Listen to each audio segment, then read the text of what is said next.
Friends नमस्कार, स्वागत करती हूँ आप सभी का। पूरी उम्मीद करती हूँ बेहद अच्छे होंगे।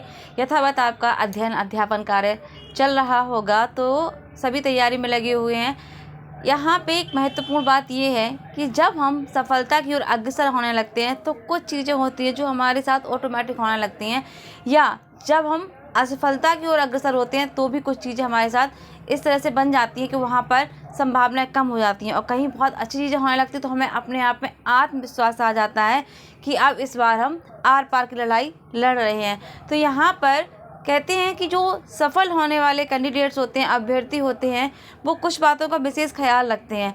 खासकर वो वैकेंसी कितनी है उन्हें इस चीज़ से मतलब नहीं है, पेपर कब होगा उन्हें इस चीज़ से मतलब नहीं है, पेपर के दिन कितने रह गए हैं एक एक दिन नहीं गिनते हैं वो। ये खासियत होती है क्योंकि उनका फोकस सिर्फ अपनी पढ़ाई पर होता है। उनके पास इतना समय नहीं है कि इन सब चीज़ों का बैठ के वो गणित लगाएं।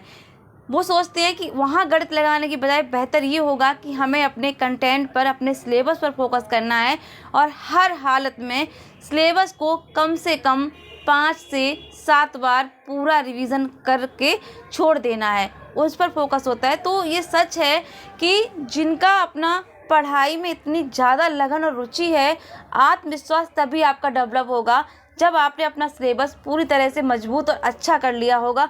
तो फिर आप अपने आप में अच्छा खासा आत्मविश्वास और पॉजिटिव एनर्जी के साथ आप खुद भी कहेंगे हाँ इस बार मेरा एग्ज़ाम क्लियर हो जाएगा। तो बस इन्हीं बातों का ध्यान रखना है कि बहुत ज़्यादा आपको ये सब नहीं सोचना है कि नंबर ऑफ़ सीट्स कम है, कैंडिडेट्स बहुत ज़्यादा हैं, मेरा क्या होगा। क्या आपको बिल्कुल इन सब की कोई फिक्र करने की ज़रूरत नहीं है। यानी कि ये हम जानते हैं, हम ह्यूमन बीइंग्स हैं भाई, तो दिमाग में बहुत सारी बातें ऐसी आती हैं, लेकिन मुझे लगता है कि इन सब चीज़ों के बाद में आने दीजिए। जब आप एग्ज़ाम दे लें, आपका एग्ज़ाम अच्छा हो जाए, उसके बाद सोचिएगा क्या होना है क्या नहीं होना। अभी केवल हमें ये सोचना है कि किसी भी तरह से इतने कम समय में हम अपना सिलेबस बहुत कई बार और बहुत अच्छी बार उसको पूरा पढ़ लें, समझ लें।